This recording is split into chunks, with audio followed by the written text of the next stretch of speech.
করে নেব। তো দেখো পেস্ট করে নিয়ে, আর দেখো এখানে দিয়ে দিচ্ছি কড়াইতে তেল। মাছটা হলুদ লবণ দিয়ে মেখে, তা তেলটা গরম হয়ে গেছে, মাছটা এখন দিয়ে দেবো। মাছটা ভাজা, দেখো মাছটা তুলে, তো মাছ ভাজা তেলে আর একটু তেল দিয়ে দেবো। আমি এখন আগে ফুলকপিটা ভেজে নেবো। তো হালকা করে লবণ হলুদ দিয়ে ভেজে নিচ্ছি, হলুদ লবণ। তো ফুলকপিটা ভাজা হয়ে গেছে, এখন দেবো গোটা জিরে তেজপাতা।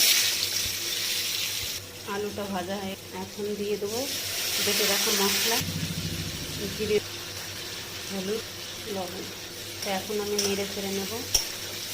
দেখো সবজিটা কষে গেছে, এখন দিয়ে দেবো জল, মাছটাও দিয়ে দেবো। তো দেখো আমার সবজিটা হয়ে গেছে।